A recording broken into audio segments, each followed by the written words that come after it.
It's week 4. It's another time, another place for some football. Welcome to week 4 of the Blitz Zone. Hi, everybody. My name's Eric Rosen. I'm coming to you live from the studios of CTV in Staten Island, New York. And with me, as always, the man, the legend, Mr. Corey Valdez. Hey, thank you, Eric. Awesome to be here. Love the Blitz Zone. Love football every Sunday. This is definitely a good spot to be. Man, and what a crazy, and thank you so much for being here. And let me tell you, this past week was just insane, week 3.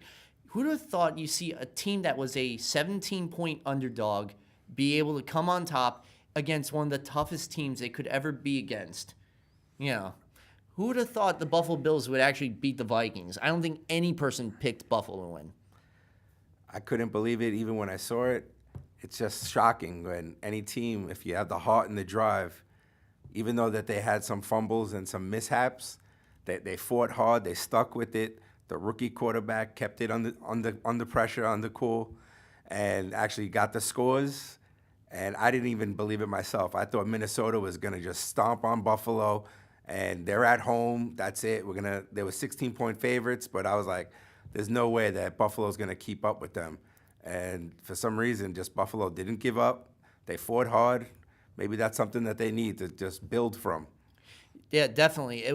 They were coming off some disappointing games, especially week 1 when they were getting trounced 47-3 by the Ravens, and then week 2 losing at home to the Chargers. But in the last 6 quarters, the Bills actually have outscored their opponents. Yes. You know, in the last 6 quarters, which is really something to say. And as a team and all that, and Josh Allen coming in as opposed to Nathan Peterman, who's good for nothing, really, honestly. who should be the ball boy more than a actual quarterback in the NFL. He's a turnover walking on 2 legs. That's why Josh Allen's on the team. That's why they put the young guy in. Yes, he had some issues at Wyoming that they were afraid were going to manifest itself in the NFL, so they wanted to be cautious with him. But now they're unleashing him, and he had 2 rushing touchdowns. But also, you have to thank Kirk Cousins for fumbling twice. Inside the 20 on the first 2 drives of the game. Yeah, that's a heartbreaker. That actually, anytime you have the ball inside your 20, you fumble and turn it over, that's asking a lot of your defense. It's basically saying, let's dig in, boys, and let's try to keep them to 3. So when they score, it's almost like a stab. And then if you do that twice, it's like, come on, no matter what type of phenomenal defense you have, it's tough when you only have a 20-yard window of error. They're going to make you pay. Oh, without a doubt. So that right there was and then how about Albert Wilson this past week from the Miami Dolphins in the Oakland game? He not only throws a 52-yard pass, he catches a 74-yarder and helping the Dolphins to a 28-20 victory over the winless Raiders. The Raiders, a team of attrition. You know, John Gruden has got to be thinking to himself, you know, he's whining about not having a pass rush yet. Didn't you just let a good pass rusher go because of your ego?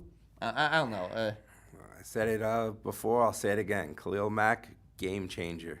That's something you don't want to live without, especially if you have it. You have it, you hold on to it, and you make it happy no matter what. Players like that, they change your whole defense. All of a sudden, offensive coordinators are building a whole scheme around that player. Mack's lining up on the left, we're running to the right. Mack is going to be bum rushing in, we'll do a screen pass where he's dumping out. He changes everything. So when you got rid of him, I'm sad to say, your defense suffered, and I don't know if they'll be able to get back to that pass rush pressure that they were providing before Mack left. It was all because of the money. He asked to be paid like a premier pass rusher, and he deserves that type of money. You look at Aaron Donald last night in the game against the Vikings. He showed why he got the contract extension, especially he's a guy that explodes inside the gaps. Yes. And is able to shift. That's when you got him and Brockers and Sue in that defensive front line. That's a nightmare for offensive coordinators to try and game plan against. So what I'm bringing to the point about Mack is he is deserving that kind of money because he has that ability. He has that game-changing ability. You can put him on the outside. You can put him inside the gaps. You can do so many things with Mack. He really changes the game planning for any offensive coordinator. And Oakland and their fragile-minded coach, John Gruden, who, you know what? Yes, he was great years ago. This was because he still has the mindset of 10 years ago of what he did with the Buccaneers. But times have changed, John. Yeah, John Gruden is probably trying to do that good old-fashioned smash mouth football, power I formation. Back in the day, hey, you had work done, and you had the best fullback money or lifetime can buy, Michael Allstott. That guy was a hammer, and you had a great elusive work done. You got beast mode, Marshawn Lynch, but I'm telling you, you need a little bit more. You need to get something to spread it out, make Derek Carr make better decisions, and that defense. You can't become like the New Orleans Saints where you're in a shootout praying that you have to score 35 to 42 points just to win the game. Yeah, speaking of that, this past week they're in Atlanta, in hot Atlanta, of course, in the place where Super Bowl 53 is taking place. Yes. And talk about a shootout. It took 2 Drew Brees rushing touchdowns to win the game, especially the 7-yard at the end. Originally, that was Kamara had what appeared to be a touchdown, but his knee went down before the ball crossed the goal line, so they had them At the 1. Yeah, at the 1. And so eventually Drew Brees goes in for the rushing touchdown the next play. And then in overtime, they take 7 minutes worth of time off the clock. It was a 15-play drive resulting in the game-winning rushing touchdown by Drew Brees. It was really unbelievable. But this past week, in terms of the news, we heard with Everson Griffin of the Vikings. He's had some mental health issues of late.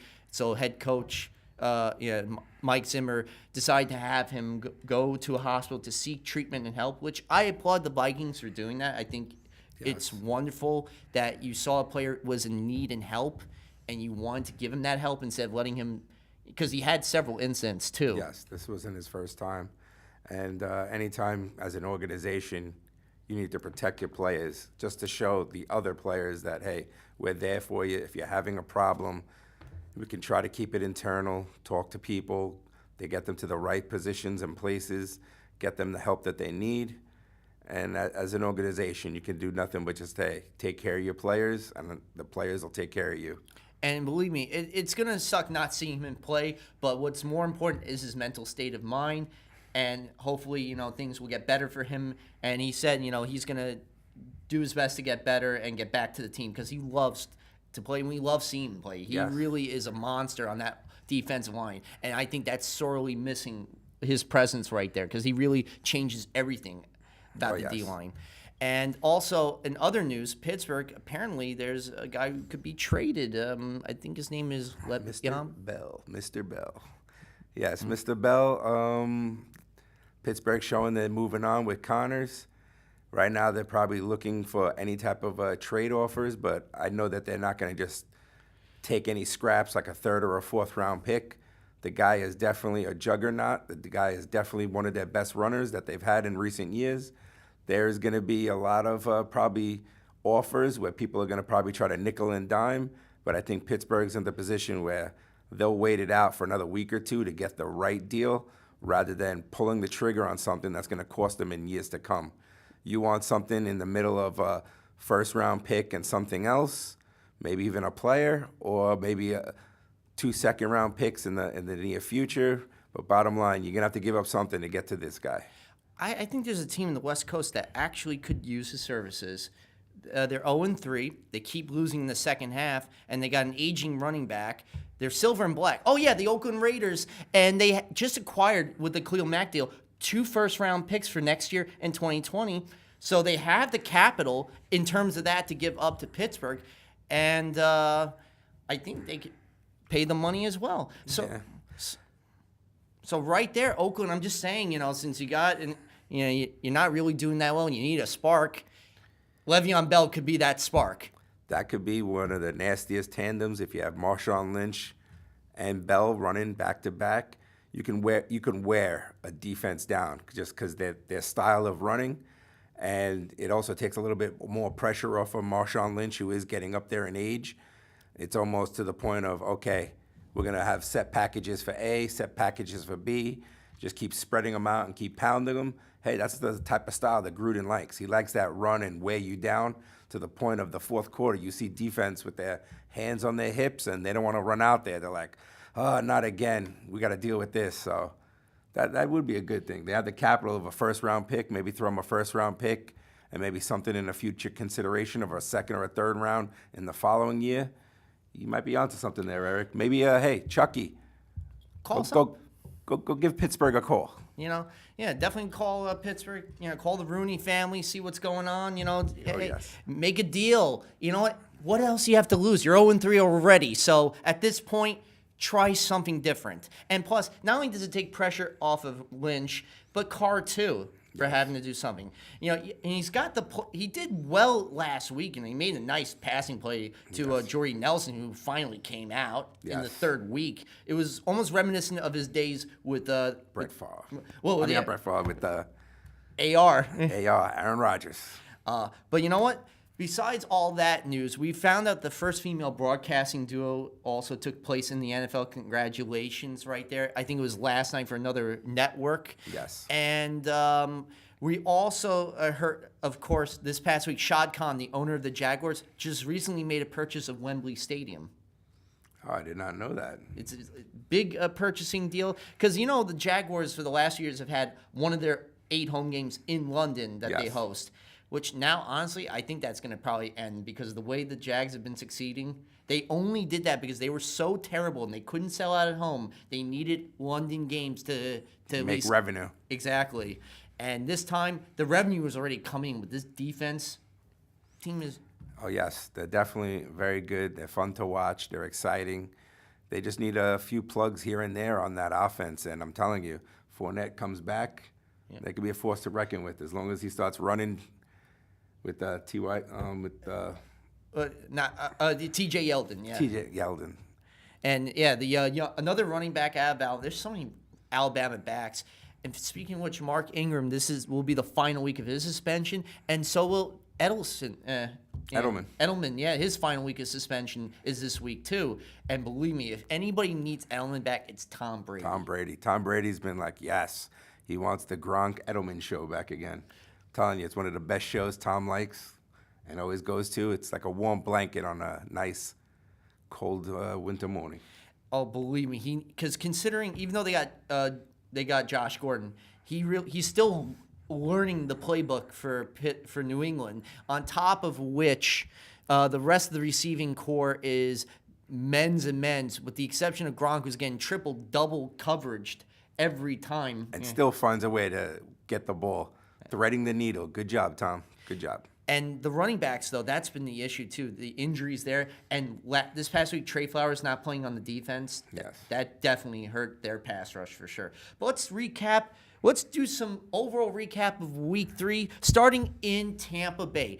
Fitzmagic was looking to take the tour home with the pirate ship against the Pittsburgh Steelers, who are in such turmoil, considering Antonio Brown said, trade me in a tweet. Antonio, no. Yeah, I think he was just angry. The man is very passionate when he plays. I think he was saying trade me because he was upset with the loss. I don't think he was really fully committed to that. And I couldn't believe the Bucs. They're living and dying by that Ryan Fitzpatrick. The man was a gunslinger with the Jets, gunslinger with the Buffalo. Hey, he's going back to his roots. He's still gunslinging in Tampa Bay. He'll either get you a bunch of touchdowns with a few picks. That's what you have to deal with when you get a player like Ryan Fitzpatrick. And you know what? And he's really a good veteran presence on the team. And so is Roethlisberger on the Steelers. And you got two veteran great quarterbacks. Even though honestly, Roethlisberger, two Super Bowl victories right there. Fitz still searching for one, but maybe he could bring the Buccaneers their first championship since Gruden was on the team. A little bit of a connection. Well, I think that's jumping a little ahead, but I definitely could see a playoff contention and actually doing a little damage when they get there.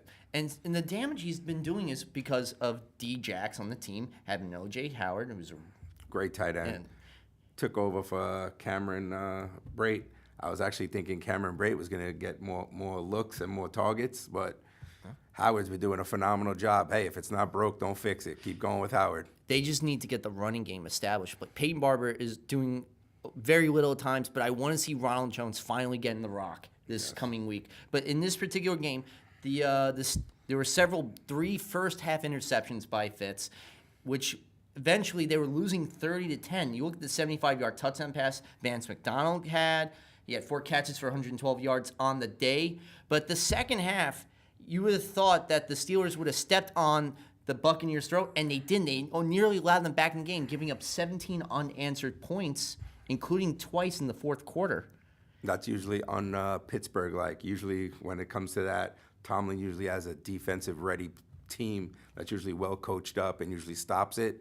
So I guess you're starting to see a little cracks in their defensive schemes, and it's actually starting to get it to become an aging Pittsburgh defense. Oh, that the secondary is still one of the worst in the league, and in this particular performance, they were lucky that Fitz wasn't able to convert anything at the end, especially in midfield, and the Steelers were able to run out the clock. Yes. And they win 30-27. So as good a victory it is for Pittsburgh to finally get, they were lucky to win that game, and Fitzpatrick, honestly, undoubtedly should be the starter for Week 4 over famous Jameis. Yeah, right now the team shows fight.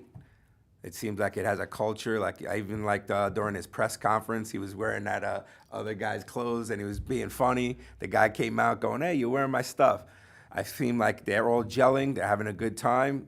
They're playing. They're having fun. It's a lot different than what we're used to seeing from the Bucs. The Bucs are usually already 0-3 and just walking around with their heads down. Oh, yeah. And a little mad and a little disgruntled.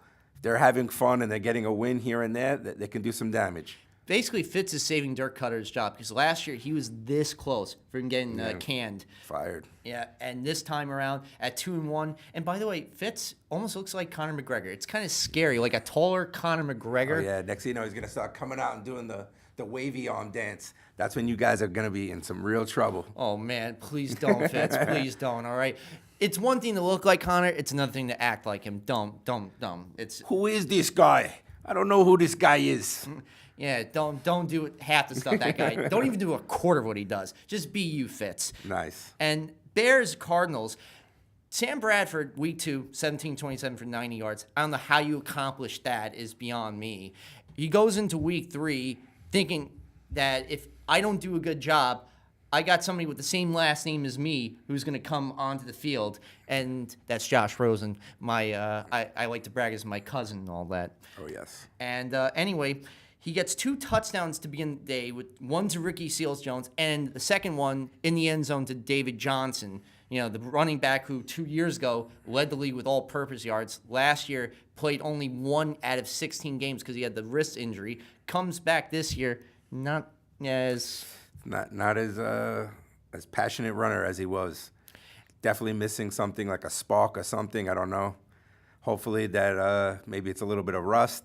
Maybe he hasn't been getting hit.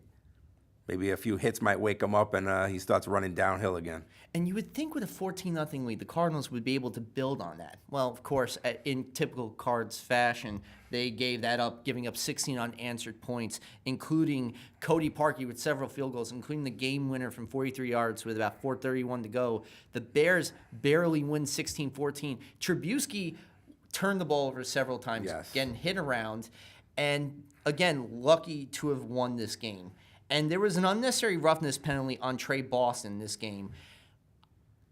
That's been the theme. Another thing about the NFL this season, the stupid unnecessary roughness penalties that have been occurring that the NFL committee needs to really evaluate. Yeah, because there's players that people want to see. Like I feel like Clay Matthews is just being targeted in Green Bay. Now it seems like anytime he's hitting with any bit of like aggression, they're already whistle, flag, and he's done. And it's to the point of you taught him since high school, hit, stick, drive. And now all of a sudden he's doing what he's been told to for many years, and now you guys are penalizing him for it. And it cost them dearly in week 2 because Demarius Randall had the interception in that game against Minnesota, and had he not been called, they would have won 29. Yeah, they would have won. And instead, Vikings drive down the field, get the game-winning touchdown, tying touchdown, and 2-point conversion. And, of course, 29 all, several missed field goals. But still, that cost Green Bay dear. And then this past week, too. But I'll get into that in a bit. Saints-Falcons. This was an up-and-down scoring game. Oof. And eventually, it's 37-30 Falcons after they get the touchdown and 2-point conversion. And they drive down the field, and Drew Brees goes to his left, avoiding 2 defenders, especially Poole and Alford from the Falcons defense, and gets the scrambling 7-yard touchdown to tie it all up to force overtime.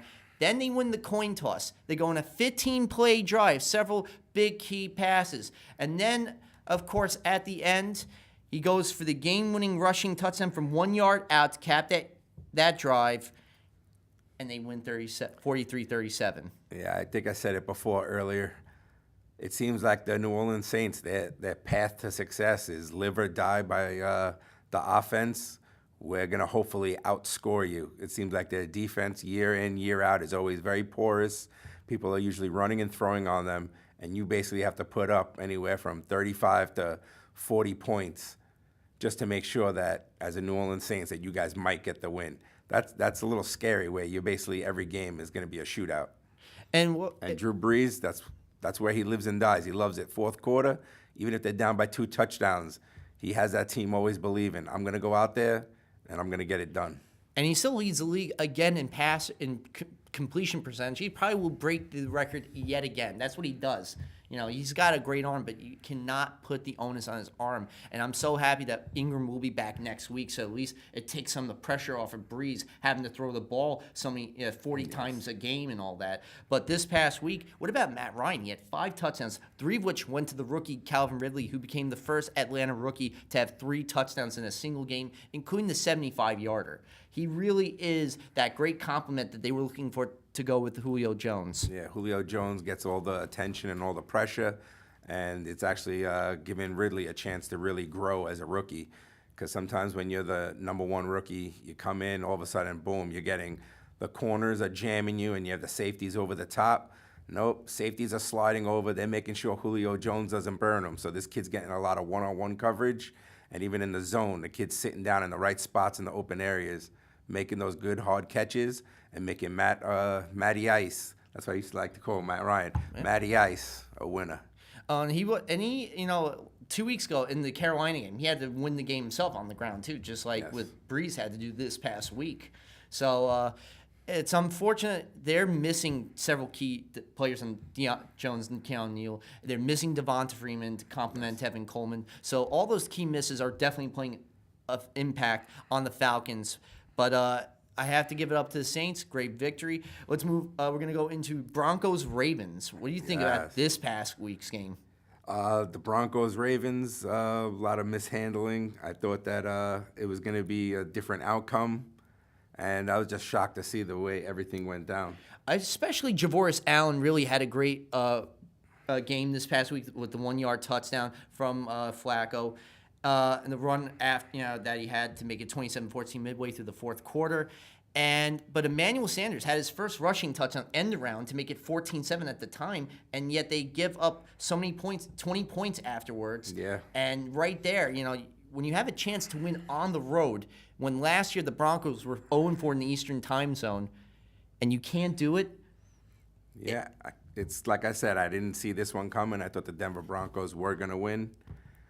And it was just, I thought that once they had their foot on their throat, they were going to step down, crush them, and that defense was going to shut it down. I didn't think the Baltimore Ravens were going to win. And Philip Lindsay, I know you're a rookie, but punching somebody in the face, not a smart thing to do. That gets you ejected all the time. So just keep your hands to yourself and only use them when you have the football in your hands to run with, or catch, depending on what your quarterback wants to do with you. But using it to plant somebody's face in, not a smart move, buddy. Yeah, that's definitely going to come down to a big old fine from the NFL. The office is probably already written up the memorandum, and they're probably just deciding on how much you're going to get fined. He probably will get fined. As soon as you throw the punch right then and there, someone's already typing up the memo saying, okay, congratulations.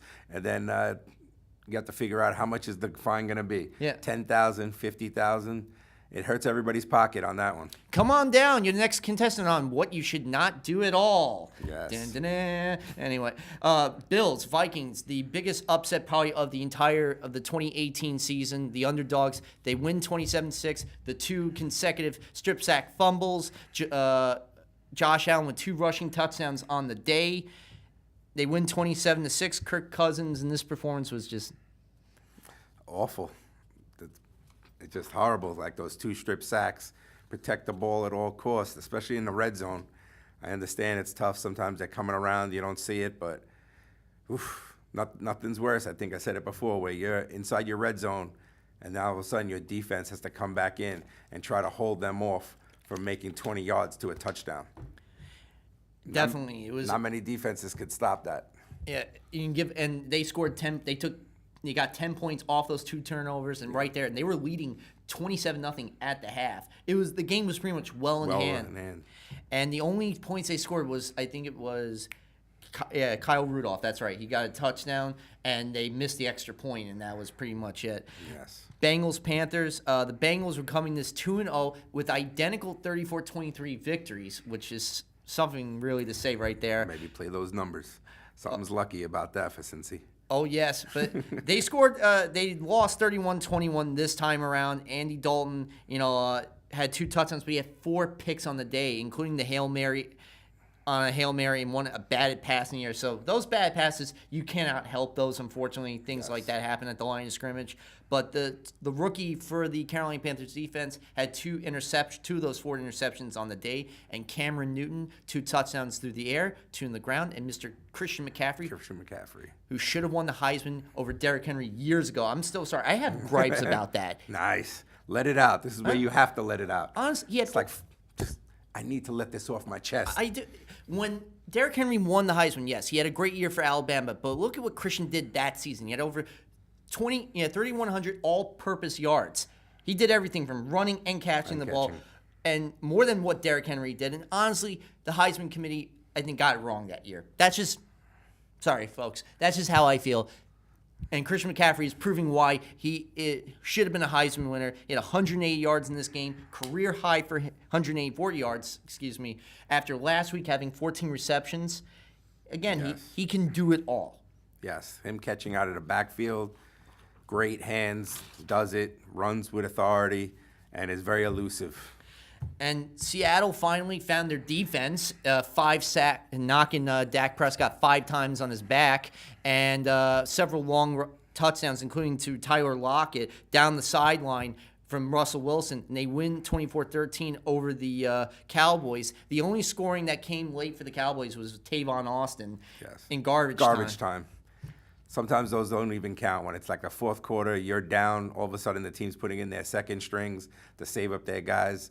And next thing you know, you score. In actuality, those touchdowns don't mean anything. Sometimes you get like pumped up scores just because of the garbage time, and it doesn't really give you an indication of what really went on during the game. Yep. And the best part of this game was Earl Thomas, the guy who was supposed to go, did his theatrical bow to the Cowboys sideline and told him, "Thank you for not accepting me." And I'm gonna take these picks away from you and make you sorry that you didn't actually go for me. And 7 tackles all in one game. So it was really a great performance for him. And Chris Carson, he became the first 100-yard rusher for the Seahawks since 2016. 102 yards, the rookie. And I think there's something in the air right now. It was some good home cooking for the Seahawks. Yeah. Last time was the beast mode, correct? Marshawn Lynch. And it's just unbelievable. Yeah, this kid, it really he's their first true running back, I think, since beast mode. Yeah, because Rawls just wasn't getting it done when he was there. No. It was a cheap carbon copy of a running back. Exactly. And the problem with Prescott this year, he has not even eclipsed 200 yards passing since mid-December. And he needs to do that. But the problem is he's not having cooperation with his receivers. And also the line. Sometimes they missed an assignment here or there, and next thing you know, a normal standardized play is broken up with a defensive tackle or a defensive end getting through. It was just, really talk about a game of attrition right there. It's pulling teeth every single game, and they are sorely missing their Travis Frederick, who still has the disease, the Guillain-Barré syndrome. Yeah, with his hands. And everything. So that's why he's not playing. When you're missing him and you still have your other 2 offensive linemen not at 100% right there, it really puts a lot more pressure on Prescott than he needed. Yes. And Jason Garrett, I could see him getting fired this year. I would not be shocked. And what's killing them is you also lost some valuable leadership on that offense when Jason Witten stepped down and went to the broadcast booth. You don't realize probably how much that leadership in that locker room, when the guys are nervous or guys aren't doing right,